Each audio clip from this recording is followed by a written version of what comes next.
မြန်မာစလုံးနေစိတ်ဝင်စားစရာကောင်းတယ်နော်စိတ်ဝင်စားစရာကောင်းတယ်ဆိုတဲ့အထက်မှာဥပမာဖြင့်ညင်းဆိုတဲ့စလုံးလေးပဲထားပါတော့ငါရရဲ့ငါတန်နဲ့ဝိဇ္ဇာလုံးပေါင်းညင်းအဲ့တော့အဲ့ဒီမှာဘာထူးဆန်းလဲဆိုတော့ငါရရဲ့ဆိုတာမြန်မာပြည်တွေထဲမှာရှိမှမရှိတာနော်ငါရရဲ့ဆိုတဲ့ပြည်ဘယ်မှာပါလို့တော့ငါရရဲ့ကိုအတန်ထွက်တော့ညလို့ထွက်တာပေါ့ညလို့ပဲထွက်တယ်ဒါပေမဲ့ငါရရဲ့ညဆိုတာပြည်ထဲမှာမပါဘူးလေညကြီးဆိုတဲ့ညပဲပါတာပေါ့ညကလေးဆိုတဲ့ညပဲနောက်ထည့်တာပေါ့အဲ့တော့ဒီနေရာမှာပြောရမှာကညဆိုတဲ့ညဟာမြန်မာဘာသာစကားမှာညကြီးဆိုတဲ့ဟာပဲရှိတယ်မြန်မာဘာသာစကားမှာညလေးလည်းမရှိဘူးနော်ငါရရဲ့လည်းမရှိဘူးအဲ့တော့ဒါဖြင့်လိုအပ်လို့ဖြစ်လာတဲ့ဟာတွေငါရရဲ့ဆိုတာလိုအပ်လို့ဖြစ်လာတာအတန်တွေအပြင်တော့ညနဲ့အတန်တွေအတူတူပဲငါရရဲ့ဟာညလို့ထွက်တယ်အဲ့တော့ငါရရဲ့ဆိုတဲ့ညဟာသူကတော့ရင်းမြစ်အပြင်ဘာနဲ့တူလဲဆိုရင်ညဟာငါနဲ့အတူတူပဲဗျာငါရဲ့ငါဆိုတဲ့ငါနဲ့အတူတူပဲငါနဲ့ငါရရဲ့နဲ့ဟာရရဲ့လေးပဲပို့တာလေငါရရဲ့ပဲပို့တာအဲ့တော့ငါရရဲ့ညရဲ့အတိတ်ပဲကိုသိကျင်ရရဲ့ဖြုတ်လိုက်လေရရဲ့ဖြုတ်ပြီးတော့မှကြံထားလိုက်ရင်ငါဆိုတာတွေ့မှာပေါ့အဲ့တော့မြန်မာစကားမှာအခုညင်းဆိုတဲ့စကားလေးကစိတ်ဝင်စားစရာကောင်းတယ်ညင်းလို့ရေးတော့ငါရရဲ့ငါတဲ့ဝိဇ္ဇာလုံးပေါက်နဲ့ရေးတယ်ညင်းလို့ညင်းဆိုတာလေးကိုတွေးလိုက်တာနဲ့ပဲညင်းပါကွာတိတ်ပဲညင်းတစ်ခုတည်းပြောလိုက်တာနဲ့ဘာတိတ်ပဲပါလာလဲဆိုရင်ညင်းလို့ပြောတာနဲ့ညင်းခုံတယ်ဆိုတဲ့တိတ်ပဲလဲရတယ်ညင်းတစ်လုံးတည်းနဲ့နော်ညင်းခုံတယ်လို့လည်းပဲအတိတ်ပဲရတယ်နောက်တစ်ခါညင်းဆန်းတယ်ဆိုတဲ့ပဲလဲရတယ်နောက်တစ်ခါညင်းပယ်တယ်ဆိုတဲ့ပဲလဲရတယ်စဉ်းစားကြည့်ညင်းခုံတယ်ဆိုတာကအတိတ်ပဲတစ်မျိုးညင်းဆန်းတယ်ဆိုတာတစ်မျိုးညင်းပယ်တယ်ဆိုတာတစ်မျိုးနော်မတူဘူးဒါပေမဲ့အဲ့ဒီညင်းဆန်းတယ်ညင်းခုံတယ်ညင်းဆန်းတယ်ညင်းပယ်တယ်ဆိုတဲ့သုံးတဲ့စလုံးဟာညင်းတစ်ခုထဲမှာရှိတယ်ညင်းလို့ပြောလိုက်တာနဲ့ဒါပဲအကုန်ရတယ်သို့တော့ညင်းခုံဆိုတဲ့အနဲ့ညင်းဆန်းဆိုတဲ့အနဲ့ညင်းပယ်ဆိုတဲ့အနဲ့တစ်ခုနဲ့တစ်ခုမတူဘူးနော်ညင်းခုံညင်းဆန်းညင်းပယ်မတူဘူးအဲ့တော့ဒါမတူဘူးသို့တော့ခုနခုံတာတွေဆန်းတာတွေပယ်တာတွေထားလိုက်ပါဦးညင်းတစ်ခုတည်းပဲအတိတ်ပဲအရင်သိရမယ်ညင်းတယ်ဆိုတာအခုရေးတော့ငါရရဲ့ငါတဲ့နဲ့ရေးတယ်ညငါတဲ့နဲ့မရေးဘူးနော်ငါရရဲ့နဲ့ရေးတာကိုပဲအတိပြုထားတယ်ဘာကြောင့်လဲဆိုတော့အဲညင်းဆိုတဲ့ညင်းဟာရင်းမြစ်ကတော့ဘာကလာတယ်လဲဆိုရင်ငင်းကလာတာဗျာငါတဲ့ငင်းငါတဲ့ငင်းကိုငင်းလို့ဖတ်ရင်ရှာကဟိုမှာအာဇောက်လို့ခေါ်တဲ့အခုကတော့အာကောင်မာလို့ခေါ်တဲ့နေရာနားမှာရှာကပုတ်သွားတဲ့ခါကျတော့ရဆိုတဲ့အတန်လေးကပါလာတာအဲ့တော့ငင်းဖြစ်သွားတယ်နော်ငင်းဆိုတဲ့ဟာကိုငင်းတယ်လို့ပြောပါဦးငင်းတယ်ဆိုရင်လည်းညင်ဖြစ်သွားမှာပေါ့နော်ငင်းဆိုရင်လည်းညင်းဖြစ်သွားတာပေါ့ဒါမျိုးရှိတယ်ကောင်းပြီဒါဖြင့်ငင်းရဲ့အဓိပ္ပာယ်ကဘာတုံးဒါပြောရမှာတက်ကြတန်ဘာသာစကားအနေနဲ့ငင်းတယ်ဆိုတာဟာငင်းတယ်ဆိုတာကတက်ကြတန်ဘာသာစကားအနေနဲ့တက်ကြတန်သုံးတန်မှာနှိမ့်တန်လို့ခေါ်တာပေါ့နော်နှိမ့်တန်ငင်းဆိုတာနှိမ့်တန်ငင်းတယ်ဆိုတာကတက်တန် ngin ne suraga teta ngin mo ngin surado a ne mo takero ngingaro adika jare atame ngin sura ngima nga ta ngin surade ko akka mi le thek lai to ngin phit twa de withan long pauk thek to ngin phit twa de ngin mo noအဲ့တော့ငင်ကတော့တကယ်တော့မူလအတန်မူလအနဲ့လို့ပြောလို့ရတယ်မူလအတန်မူလအနဲ့ငင်အဲ့ဒါမူလအတန်မူလအနဲ့ထဲမှာငင်ဆိုတာလေးပြောလိုက်တော့မူလအတန်မူလအနဲ့ထက်တူလဲတွားတယ်မူလအတန်နဲ့အားနည်းသွားတယ်မူလအနဲ့ထက်လည်းအားနည်းတယ်အနဲ့ကလည်းနည်းတယ်နော်အတန်ကလည်းနည်းတယ်ငင်နာဆိုင်ငင်နာကအတန်တူသွားတာပေါ့ငင်ရဲ့အနဲ့နဲ့ငင်ရဲ့အနဲ့ပြောလိုက်လို့ရှိရင်ငင်ရဲ့အနဲ့ကအားနေတာပေါ့ငင်နာအားရှိတာပေါ့နော်ငင်ဆိုရင်တော့အရှိဆုံးပေါ့အာအကြီးဆုံးအဲ့တော့အတန်အနှိမ့်အမြင့်အရာအာအနဲ့သားအနဲ့အကြီးအာအငယ်အာအကြီးပေါ့အားနေတဲ့အားများတာလေးနဲ့ပြောရင်တော့ငင်လို့ပြောရမှာပေါ့မူလတန်ကိုရှေ့ကထားပြောမယ်ဆိုငင်မောငင်ဆိုတာဘာလို့ထားလဲဆိုငင်နဲ့အတိတ်ပဲကဆွဲတာငင်ဆိုဆွဲသွားတာငင်သွားတယ်တွဲတယ်လွားတယ်ငင်သွားတယ်ဆက်ငင်ဆိုတာဆွဲသွားတာဘယ်တော့ထိဆွဲမလဲမသိဘူးနော်ငင်ရဲ့သဘောအားဖြင့်တော့ तू ကတက်တန်းဆိုတဲ့အတိုင်းအရှိကြီးသွားမှာငင်တယ်ဆိုတာဘယ်တော့ထိမဆုံးနိုင်ဘူးနော်ငင်ဆိုတာဒီလိုဆုံးတယ်အနည်းဆုံးအရုမာလေးတစ်ခုပြမယ်ဆိုရင်ငင်တယ်ဆိုတာနဲ့ငင်တယ်ဆိုတာလေးနဲ့ရှင်ကြည့်ပြီးအခုနဘိုင်းငင်တယ်လို့လည်းပြောတယ်ဘိုင်းငင်တယ်လို့လည်းပြောတယ်မိုင်းငင်တယ်ဆိုတာတော့ဘိုင်းငင်လို့လည်းသုံးတယ်ဘိုင်းငင်လို့လည်းသုံးတယ်ငင်နာနဲ့ငင်နာဒီနေရာတိတ်မထူးပဲကိုဘိုင်းငင်တယ်ဆိုတာလေ तू ဘလောက်တင်ငင်နိုင်မှာလဲလက်တဆုံးမော့ငင်နာအဲ့တော့ဘိုင်းငင်တယ်ဆိုတာတော့ရှည်ကြီးဆွဲမှာပေါ့ဘိုင်းငင်တယ်ဆိုတာလေးကတော့ရှည်ကြီးမဆွဲဘူးတဝက်လောက်ပဲဆွဲမှာပေါ့ဒါကြောင့်ဘိုင်းငင်ဟောလုတ်တဲ့အလုတ်ကအတူတူပဲဒါမဲ့အားကြတော့ဘိုင်းငင်ကနည်းနည်းရှည်တာပေါ့ဟုတ်တော့မလားဥမာပြည့်ဒီမှာဘိုင်းငင်လိုက်တယ်ဆွဲလိုက်တယ်ရှည်ကြီးပဲနော်ပြီးတော့မှရစ်ထက်လိုက်တယ်ခြေဝင်လေးမှာ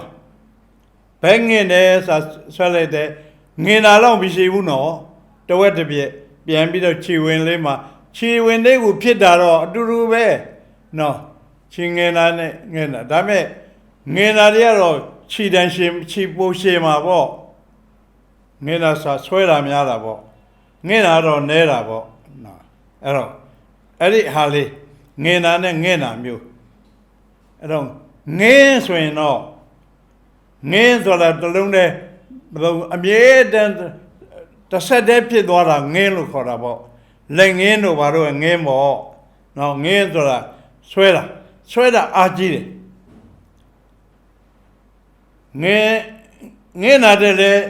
အားကြီးတယ်ငင်နာတယ်လေအားကြီးတယ်ငင်ကအားကြီးဆုံးနော်ဒါလက်ငင်တော့ဆိုမပြတ်ဖြစ်နေတဲ့ဟာမျိုးနော်ငင်လို့ခေါ်တယ်အဲ့ဒီငင်ဆိုတာဆွဲတာပေါ့အဲ့တော့ငင်ကိုရရကလေးထက်တော့ညင်းမော့ညင်းဆိုတာလဲဆွဲတာပဲဘာဆွဲတာလဲငါစကားမှမှန်တယ်ငါပြောတာမှအဟုတ်ဒီလိုဆွဲတာလေအဲ့ဒါကိုညင်းတယ်လို့ခေါ်တယ်ဟိုကောင်ကလည်း तू ပြောတာမှမှန်တယ် तू လုပ်တာမှအဟုတ်ဒီလို तू ကလည်းညင်းတာပေါ့ကိုကလည်းညင်းတာပေါ့တနည်းအားဖြင့်ကိုကလည်းကိုမှန်တယ်လို့ဆွဲတာပဲ तू ကလည်း तू မှန်တယ်လို့ဆွဲတာပဲကိုလူကျင်တဲ့ဘက်ကိုဆွဲတာပဲဟိုကောင်လည်း तू လူကျင်တဲ့ဘက်ကိုဆွဲတာပဲအဲ့ဆွဲတာကိုညင်းတယ်လို့ခေါ်တာပေါ့ဆွဲတာဆွဲပြီးတော့ပြောကြတာအနိုင်လူကြတာပေါ့နော်ဆွဲပြီးတော့အနိုင်လူကြတယ် ဆွဲတယ်ဆွဲနေရမှာဒီကဘာထက်လဲဆိုတော့ဆွဲတယ်ညင်းပါညင်းဆိုတာခုနပြောလို့ညင်းခုံတဲ့အတိတ်ပဲလည်းရှိတယ်နော်အဲ့ကောင်နေမင်းတို့ဘာလို့ညင်းနေကြတာလဲကွာဆိုတာကညင်းတယ်ဆိုတာဘယ်သူမှန်တယ်ဘယ်သူမှားတယ်ဆိုပြီးတော့ပြိုင်ပြောနေကြတာကိုညင်းတယ်လို့ပြောတာပေါ့ဒါညင်းတယ်ဆိုတာဒါကညင်းခုံတဲ့အတိတ်ပဲပေါ့သူကကျွန်တော်စီဒီအလုတ်လေးလာပြီးတော့အပ်တယ်ကျွန်တော်ကအဲ့ဒါညင်းဆန်လိုက်တယ်ဩဒါလည်းညင်းပဲကျွန်တော်ကတော့ညင်းလွတ်လိုက်တယ်ဗျာအဲ့ဒါညင်းဆန်ပေါ့ဟုတ်တော့မလားထားပါတော့ဒီပုဂ္ဂိုလ်ကိုခမည်းတော်အဖွဲ့ထဲမှာသွင်းလိုက်ပါလားလို့ပြောမယ်အဲကျွန်တော်ညင်းလိုက်တယ်လို့ပြောမယ်အဲ့ဒါညင်းပယ်တာပေါ့ဟုတ်တယ်မလားညင်းခုံရဲ့ညင်းဆန်ရဲ့ညင်းပယ်ရဲ့ညင်းတစ်ခုတည်းမှာတော့အဲ့သုံးလုံးလို့အဓိပ္ပာယ်ရတယ်ညင်းခုံတာညင်းဆယ်တာညင်းပယ်တာနော်သုံးခုသလုံးကညင်းတစ်ခုရဲ့အဓိပ္ပာယ်ရတယ်ညင်းဆိုတာကတော့ခုနပြောတယ်ဆွဲတာပေါ့ကိုပြောတာမှမှန်တယ်ဆိုပြီးတော့ပြောနေတာဟာညင်းတာပဲနော်ညင်းတယ်အဲ့တော့ညင်းခုံလို့ပြောမယ်ဒါဖြင့်အဲ့ဒီခုံကတော့ဘာအဓိပ္ပာယ်ရှိလဲညင်းခုံတယ်ဆိုတာညင်းခုံတယ်ဆိုတာဘာနဲ့ရေးမှလဲဆိုတာလေးကလည်းရှိတာပေါ့နော်ညင်းခုံဆိုတေးသေးတင်နဲ့ခုံပါလားနတ်သက်နဲ့ခုံပါလားတေးသေးတင်နတ်သက်လေးနဲ့ကွဲလိုက်တာနဲ့အတိတ်ပဲဟာမတူတော့ဘူးနော်ညင်းခုံတယ်ဆိုရင်နတ်သက်နဲ့ရေးလို့မရဘူးတချို့ကညင်းတာပဲခုံပေါက်ပြီးညင်းတယ်ထင်ပြီးတော့ညင်းခုံလို့နတ်သက်နဲ့ရေးချင်ကြတာပေါ့မှားတာပေါ့ရေးမှားကြတာပေါ့အမှန်တော့ညင်းခုံတယ်ဆိုတာခုံဆိုတဲ့တေးသေးတင်ခုံဆိုတာခုနတေးသေးတင်မတ်တဲ့အတိတ်ပဲမသိပတ်သက်ကလေးနဲ့ဖလှယ်ပြီးတော့စဉ်းစားဆိုတဲ့အတိုင်းပဲခုံဆိုတာခုတ်တာပေါ့ခါဝေးတစ်ချောင်းပတ်သက်ခုတ်ဆိုတာခုတ်မဲ့တာပေါ့ခုတ်မဲ့ခုတ်ကိုခုံကိုခုတ်လို့ခါဝေးတေးသေးတင်တစ်ချောင်းရင်ခုံကိုခါဝေးတစ်ချောင်းရင်ပတ်သက်နဲ့အတက်တူတယ်လို့ပြောရင်မင်းသားကကောငါသက်ဆိုတော့ကသက်နဲ့မေတ္တာနဲ့တူတူပေါ့နော်ဒီကောတော့အစားတော်မင်းနဲ့ဆိုတာအစားမေတ္တာပဲပြောမှာပေါ့မေတ္တာနဲ့မင်းတာပေါ့ဟုတ်တယ်မလားအဲ့တော့ခုံတယ်ဆိုတာခုံမင်းတာညင်းတဲ့နေရာမှာခုံမဲခုတ်မဲမိမိရတွဲပါတိုးတာဆွဲလန်းဆွဲတာအဲ့ဒါညင်းခုံတယ်ပေါ့ညင်းဆန်တယ်ဆိုတာကဆန့်ကျင်ပဲညင်းပလိုက်တယ်ဆိုတဲ့သဘောဒါညင်းဆန်တာဆန့်ကျင်တာပေါ့ညင်းပယ်တာဆိုပယ်ထုတ်တာပေါ့အဲ့လိုအဓိပ္ပာယ်လေးတွေရှိတယ်ဒါညင်းဆိုတာငင်းရလာတာငင်းကိုရရထက်လိုက်တော့ငင်းကိုရရထက်တော့ညင်းပြသွားတာပေါ့နော်ညင်းကိုရရထက်လိုက်တယ်ငင်းဖြစ်သွားတယ်ညင်းဖြစ်သွားတယ်ငင်းကလည်းဆွဲတာပဲညင်းကလည်းဆွဲတာပဲနော်အဲ့ဒါလို့ရှိတယ်ဒါကြောင့်ညင်းရဲ့အဓိပ္ပာယ်လေးသိရင်တလုံးနဲ့သိတာနဲ့ညင်းဆိုရင်ညင်းခုံအဓိပ္ပာယ်လည်းပါတယ်ညင်းထဲမှာညင်းလို့ပြောလိုက်တာညင်းဆိုင်ရဲ့အဓိပ္ပာယ်လေးရှိတယ်ညင်းလို့ပြောလိုက်တာနဲ့ညင်းပယ်ရဲ့အဓိပ္ပာယ်လေးရှိတယ်ဆိုတာလေးသိရတယ်ညင်းခုံညင်းဆန်ညင်းပယ်သုံးခုအနဲ့ဟာမတူဘူးလေဒါပေမဲ့အဲ့မတူတဲ့အနဲ့သုံးခုဟာညင်းတစ်ခုတည်းမှာကွာရှိတယ်ဒါလေးကအရေးကြီးတယ်ညင်းနော်သူအဓိပ္ပာယ်ကဘယ်ကလာလဲဆိုငင်းကလာမှာပေါ့ငင်းမောငင်းတယ်ဆိုတာဆွဲတာပဲအရှိကြီးဆွဲသွားတဲ့ဟာမပြတ်တော့ဘူးငင်းဆိုတာမပြတ်ဘူးဒါကြောင့်လက်ငင်းတို့ဘာလို့ဆိုတဲ့ဟာမပြတ်ဘဲနဲ့ရှင်းတယ်တခါလဲဆက်ဖြစ်နေတာဒါလက်ငင်းပေါ့အဲ့တော့ငင်းဆိုတာညင်းတဲ့အဓိပ္ပာယ်လေးဟာအဲ့မှာပေါ်သွားတာတချို့ကအဲ့ဒါကိုဒါပြင်ကောင်းပြီညင်းကိုညနဲ့ရေးငေါမဖြစ်ပေဘူးလားဖြစ်တယ်ညနဲ့ရေးလည်းညင်းမယ်သို့တော့ရှင်းတော့ကလေးခွဲပြီးတော့ ခွဲထားသဘောမျိုးနဲ့ရေးခဲ့ကြတာဒီညင်းကြတော့ဟိုငါညကြီးနဲ့ငါတန်နဲ့မရေဘူးညင်းလို့နော်ဥပမာဖြင့်ညင်းဆိုပါစို့ညင်းလဲ900ရည်လဲညင်းရှိတာပဲညငါတန်လဲညင်းရှိတာပဲနော်ညင်းဆိုဒါပေမဲ့ညင်းသားရာတွေဘာတွေကြတော့ညနေပဲရေးတယ်လေ900ရည်နဲ့မရေဘူးညင်းတာပဲရေးတယ်နော်ဥပမာဖြင့်ညိတယ်ဆိုပါစို့ညိတယ်ဆိုရင်ညိကိုညနဲ့လည်းညိတယ်ဗျာညနဲ့လည်းညိတယ်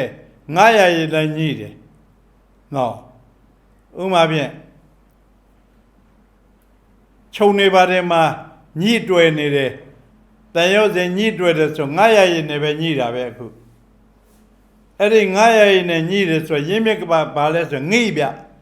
ငါလုံးဝတဲ့ငိအဲ့ဒါငိကိုအတန်တက်တော့ညိလို့ပြောင်းသွားတာပေါ့ငိလို့ပြောတာပြောတော့ငိလို့ပြောတာဒါပေမဲ့အဲ့ဒီငိလို့ပြောတဲ့ခါကျပိုထင်ရှားတယ်ငါလုံးတဲ့ငိဟာညိဖြစ်တယ်ငါလုံးတဲ့ဆံကငိဆိုတာညိဖြစ်တယ်ဒါကြောင့်ပကံခိကညီကိုမောင်တော်မရဲ့ညီကိုငေးလို့ငါတယ်ပဲရေးတာညနဲ့မရေးဘူးငါနဲ့ရေးတာညီလို့နော်ပကံခိကတော့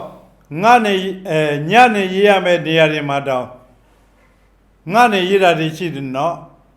ဥမာနေ့တို့ညတို့ဆိုတဲ့ဟာတောင်နေ့ညဆိုတဲ့ညတောင်ပကံခိကငါလို့ရေးတာနော်နေ့ငါတဲ့နော်ညှိတယ်ဆိုပါတော့အခုပြောတော့ညဟာထိုးလို့တဲ့ညှိလို့ပြောမှာပေါ့ပကံခက်ကငါဟာထိုးလို့တဲ့ညှိလို့ရေးတာငှိတဲ့ဟောပြောင်းတယ်အတန်ကရပ်ပင်းပါလာတာကိုရပ်ပင်းတယ်မရပ်လက်တန်ပိုလာတာအဲ့ဒါပဲဥမာဖြင့်ပကံခက်ကကဝဲပေါ့နော်ကခဂကြီးမထက်နဲ့ပေါ့ကခဂလည်းပဲမထက်လဲရတယ်ဂငယ်မထက်လဲရထက်လဲရတယ်ကခငါပဲထားပါတော့တကယ်လို့ဂငယ်ပါထက်ရင်ကခဂငါပေါ့အဲ့ဒီအကောင်တွေကိုကိကိကိကိကိ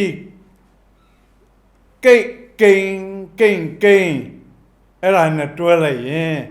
ကာကြီးလုံးတင်ကိဟာပကံခိကကိဟာနောက်တော့ကြည်ဖြစ်သွားတယ်ပကံခိကကိဟာကြည်ဖြစ်သွားတယ်ပကံခိကကိန်းဟာကိဟာကြည်ဖြစ်တယ်ကိန်းဟာကျိန်ဖြစ်တယ်ကိဟာကျိန်ဖြစ်တယ်ပေါ့ထားပါတော့နော်ရပင်းနဲ့တိုးတယ်ဆိုလိုတဲ့သဘောကတော့အမြင့်တရနဲ့ကခဂငါဆိုတဲ့ဟာတွေကအာကောင်ပြောဆိုတာနောက်ပြီးတယ်အာကောင်ပြောမှာထွက်တာနောက်ပြီးတယ်အဲ့ဒါကိုကခဂငါဆိုတဲ့နောက်ပြီးကိုရှစ်တရအမြင့်တရနဲ့အိနဲ့တွဲလိုက်ရင်ကြီးကြိတ်ဖြစ်သွားတာပါပဲဒါပြောရင်အဖြေကြီးပဲเนาะအဲ့တော့ငီးကညီဖြစ်တာပေါ့ငင်းဟာညင်းဖြစ်တာပေါ့ညင်းသူကတော့ဒါကြောင့်ဒီမှာညင်းကိုဟိုရိုးညကြီးနဲ့ညင်းမဲ့အစားအတိတ်ပဲငင်းရဲ့သဘောလေးပိုးပါအောင်ငါရရင်နဲ့ရေးခဲ့တာပေါ့ညင်းတယ်လို့နော်